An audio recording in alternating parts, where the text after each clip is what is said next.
Welcome to the Sonia Buchanan Show, where we inspire one life, one smile at a time.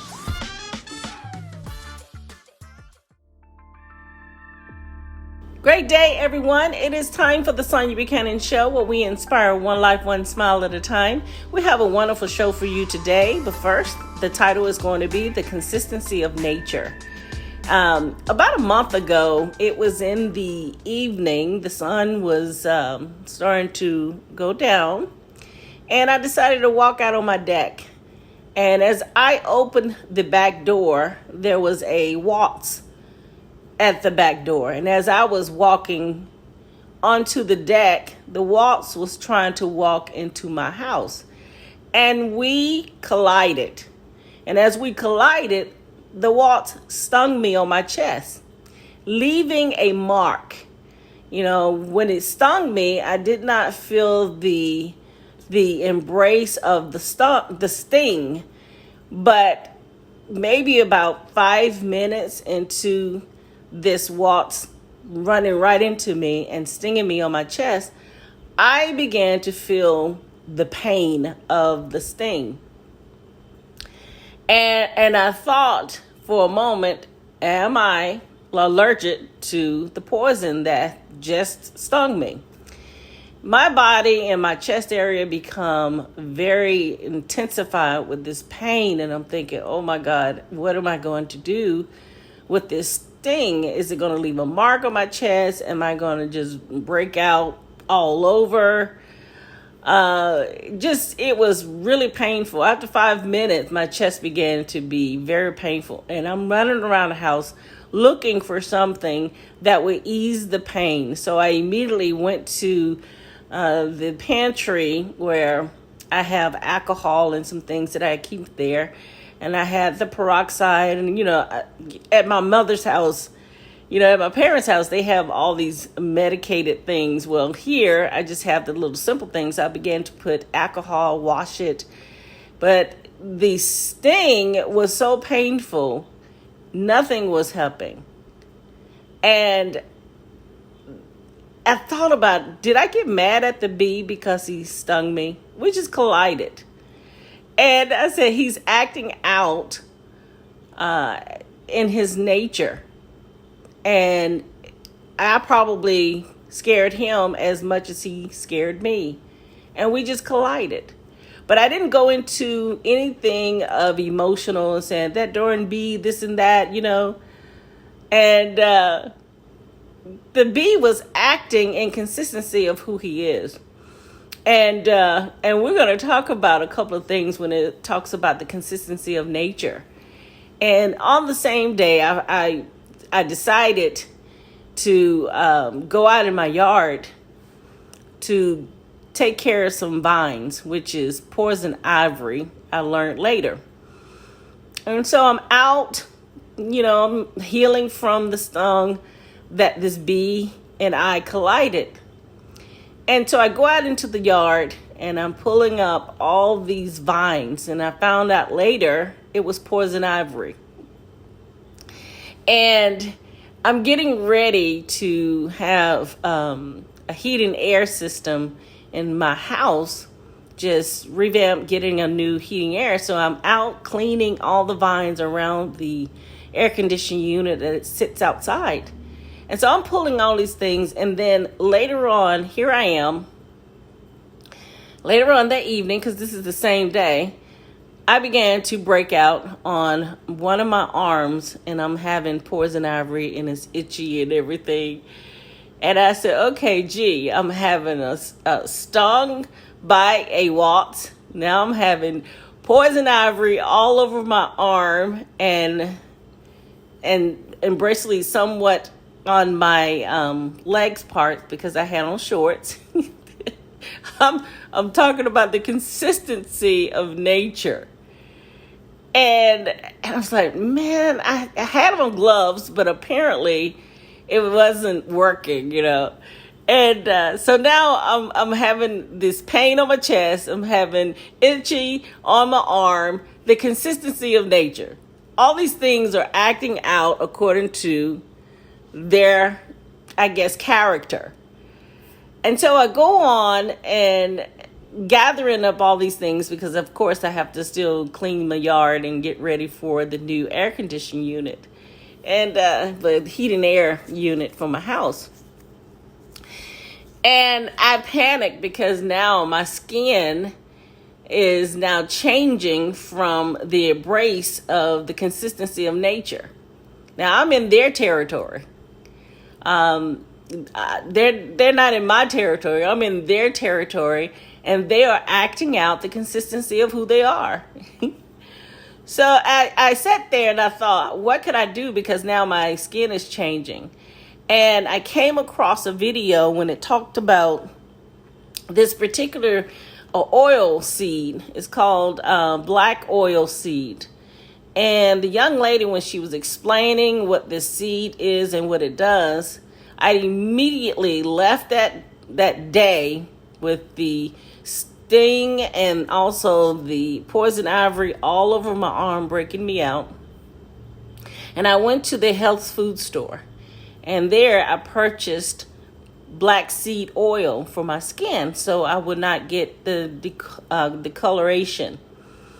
And so as I start to place the black oil seed on my skin and on my arm and my chest area where the wasps stung me, and it's taken about maybe a couple of weeks, now my skin is starting to change back to its color.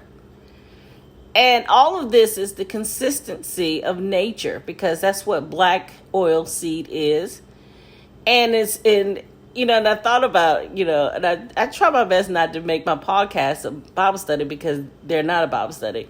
But it talked about how well, not necessarily Bible study, but it says that our body turns back to dust and all of that. And I thought about, we may be part of nature too, jokes aside, because as I was placing the black oil seed on my skin began to change back to its original color. And I wanted to talk about the consistency of nature because nature is one of the essence that is in the earth that is consistent with who they are. They never change their character or their behavior.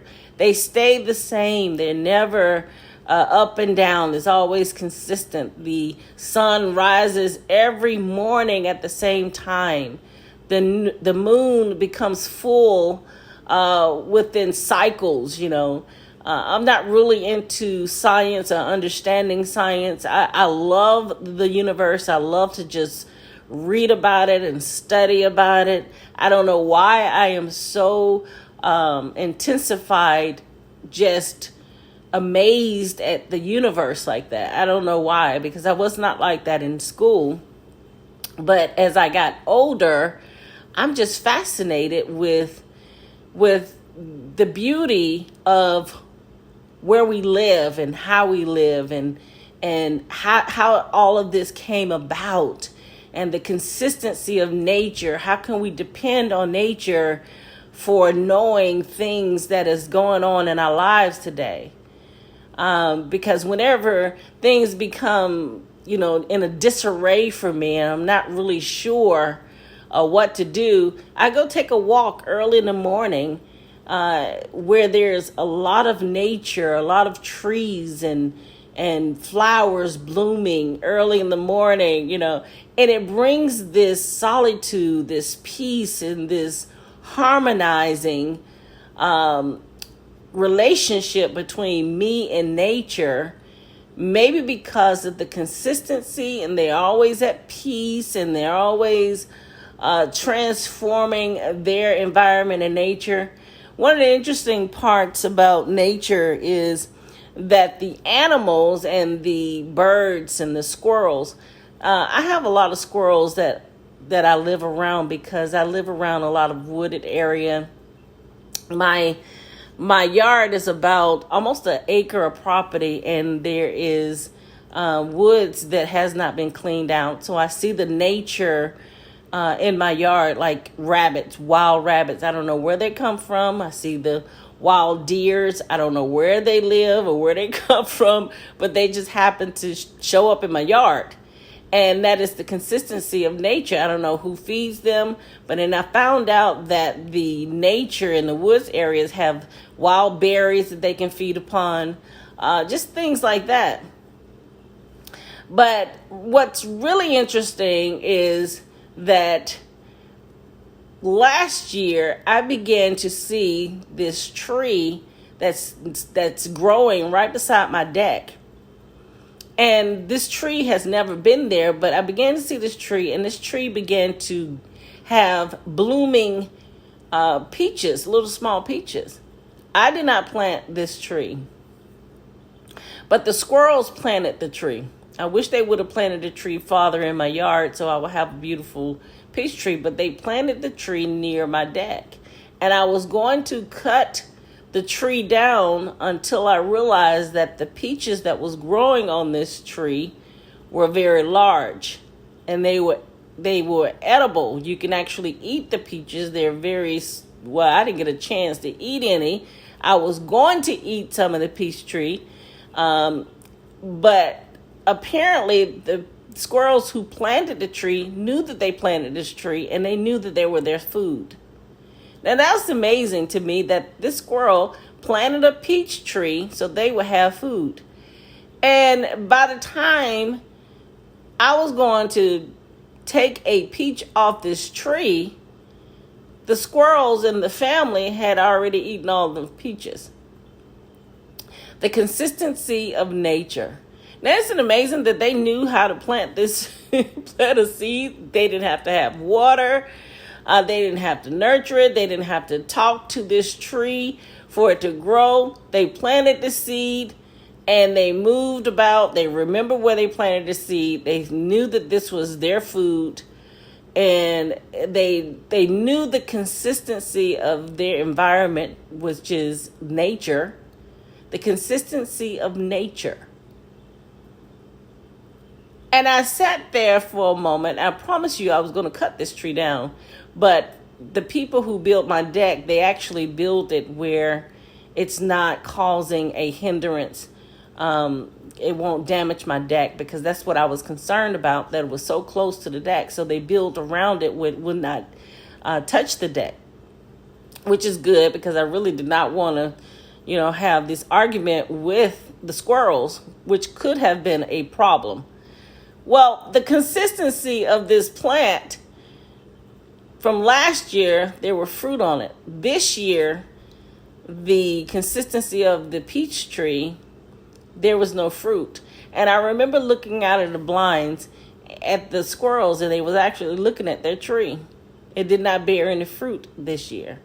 When I did a little study, it stated that sometimes peach trees bear fruit every other year. So this year, perhaps maybe it's not time for this tree to bear fruit. And then it grows and it continues to grow. And then the peach tree will bear fruit every single year. There's a process that happens. And the squirrels is actually looking at that tree, wanting the fruits from the tree. It's the consistency of nature. Then there's these wild berries that grows at the park, as I mentioned before in another podcast. And every single year, these berries grow and grow. There's so many berries, no matter how many times you cut this tree down, the consistency of nature, the tree still continues to bear these red and black berries. They wild berries. When I was younger, we used to eat the wild and blackberries, but also again, the nature, the birds and the squirrels and the rabbits, they eat from this tree. The consistency of nature. I know you're wondering, why am I talking about the consistency of nature? Because if nature and animals and the birds and the squirrels are consistent with thousands of years of consistency, and here we are as humans going through all this chaos, and we're more intellectual. And I want to just talk about that. Are we more intellectual, or have we lost the consistency of who we are?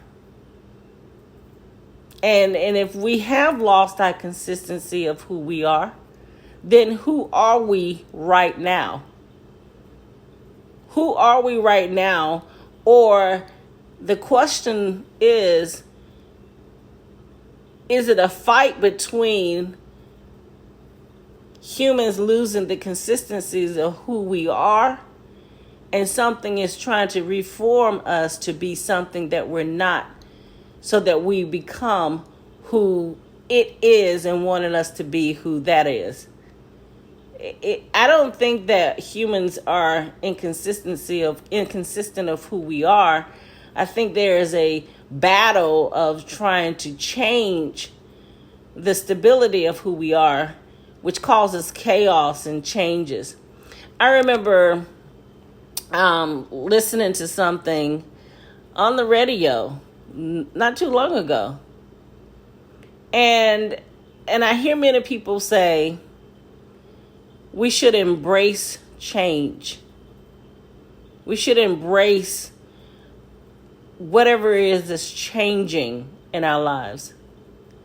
And I sat there. There was something so interesting about that, because it made me raise an eyebrow when it says embrace change. And the reason why I want to talk about the consistency of nature is because humans are part of nature, whether we want to believe it or not. We are part of nature. We were born and created from the original states of the Word of God. I'm not sure if anybody's Bible says that we were consistency of nature, born from the dust of the earth, from first man, and so on and so forth. I don't want to go into that. But it was something that the person, I'm listening to the radio, and it says, it was more like a conversation on the radio, and it was saying, embrace change. And I'm just listening to the person talk about it, and I wanted them to go deeply involved with that, because when you're talking about embracing change and we're talking about humanity, that could be a negative aspect, and it also could be a positive aspect, depending on what you're embracing. And the reason why I want to talk about that is because a lot of times when we hear that, and as a person is going through turmoil and going through different changes in their life, sometimes it's not very good to embrace change, because then you become consistent with the change that has nothing to do with you. And then later you find out that you have went off course. You know, embracing change is not always good.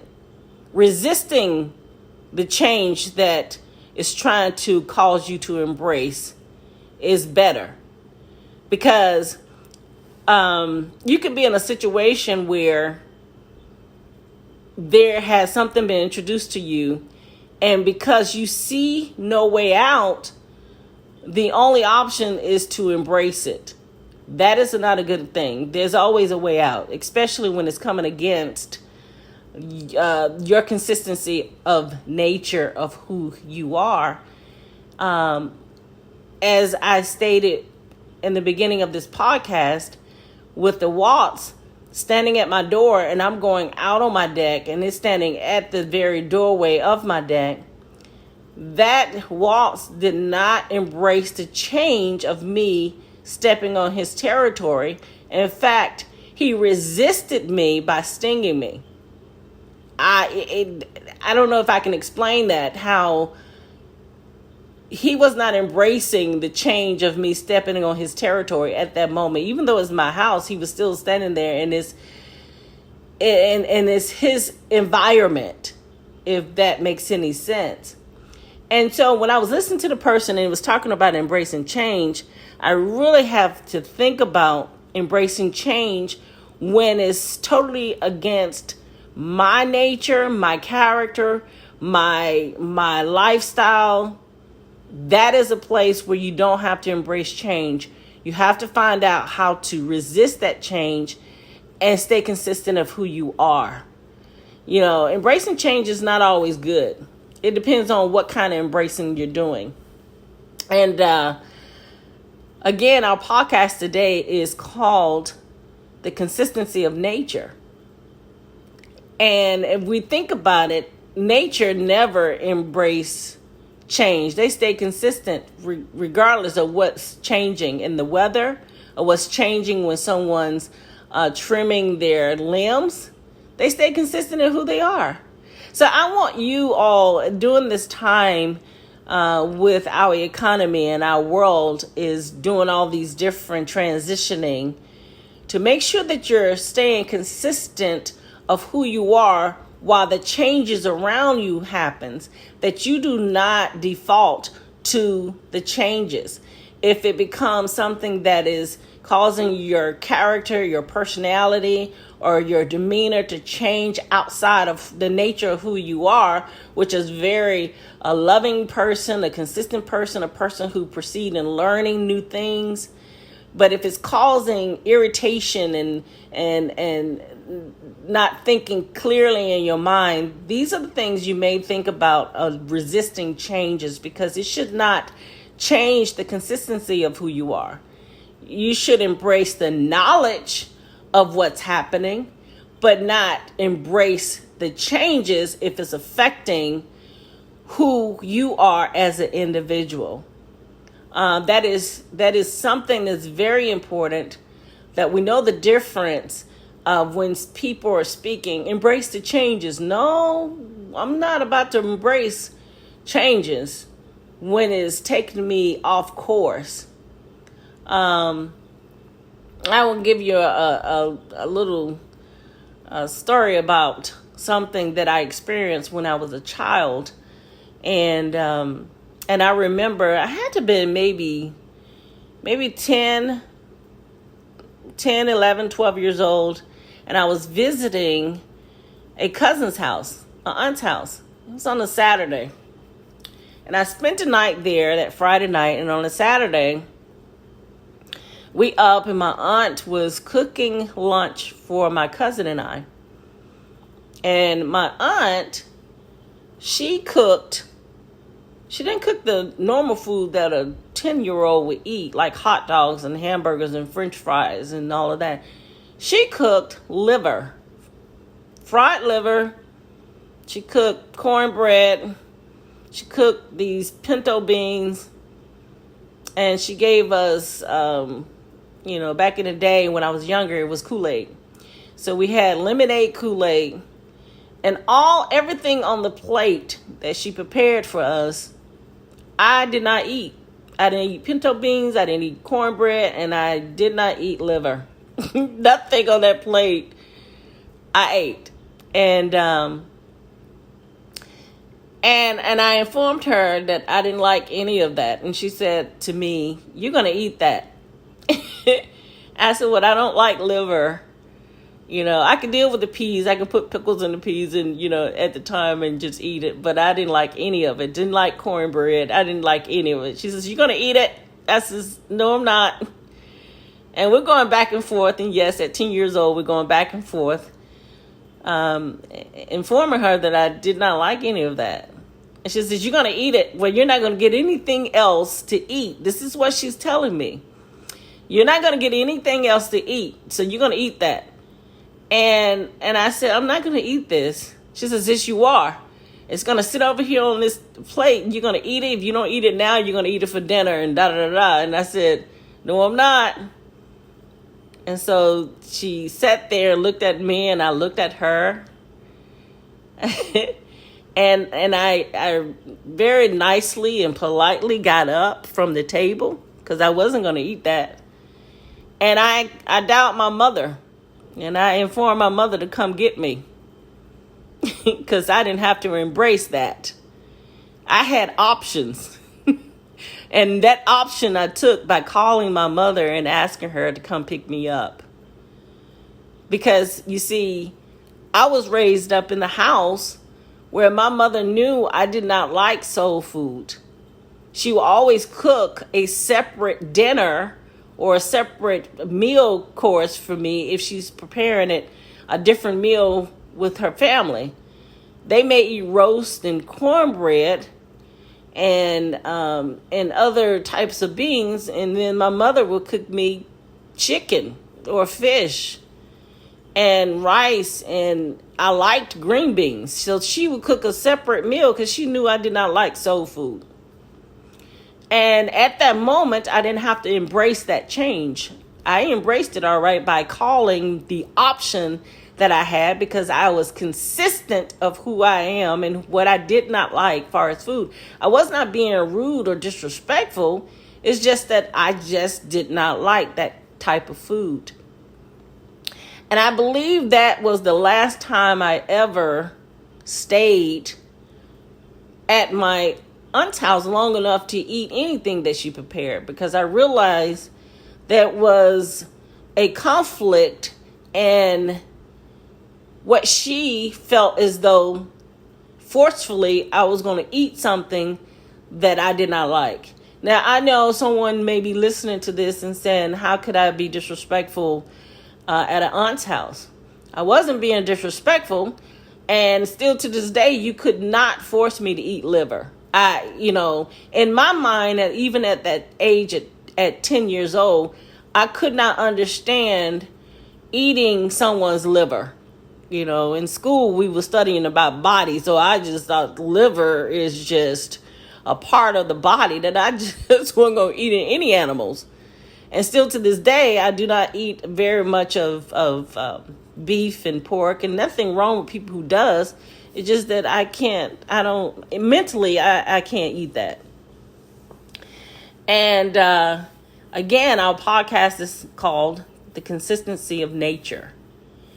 And so as we go forward, you guys, I want you to really think about the consistency of what you are embracing. Is it going outside of the consistency of who you are?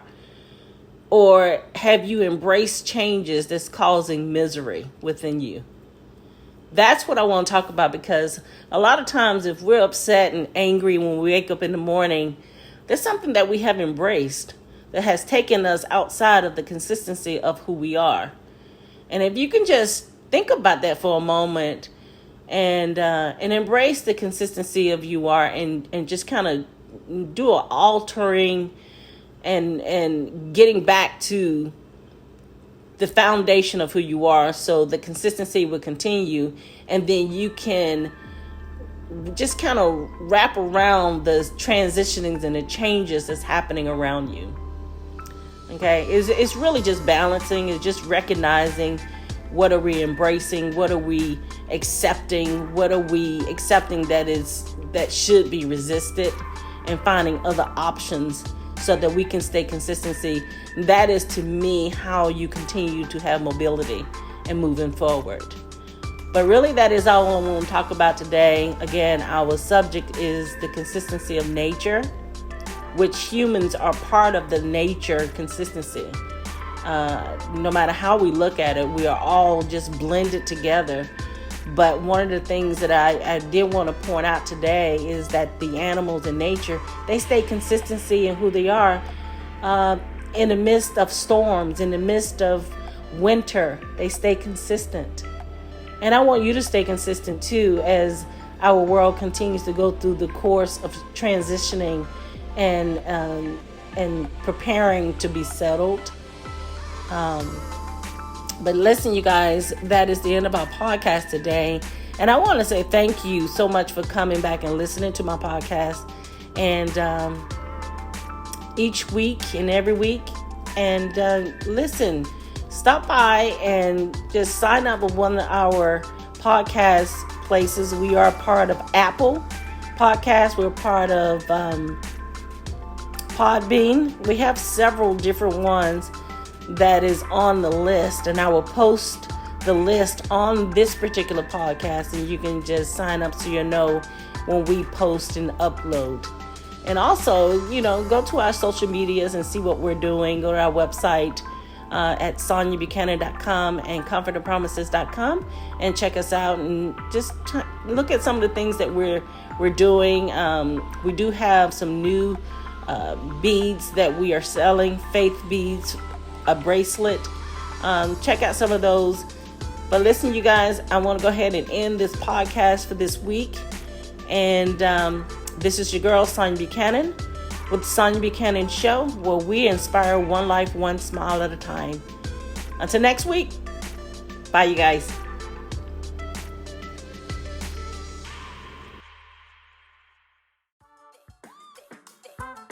Thank you for joining our podcast today. The podcast was produced and edited by Sonia Buchanan. For more information about the host, you can go to soniabuchanan.com. For information about Confident Promises broadcast community, you can go to confidentpromises.com. Thank you for listening to our broadcast, The Sonia Buchanan Show, where we focus on one life, one smile at a time. Until next time, bye, you guys.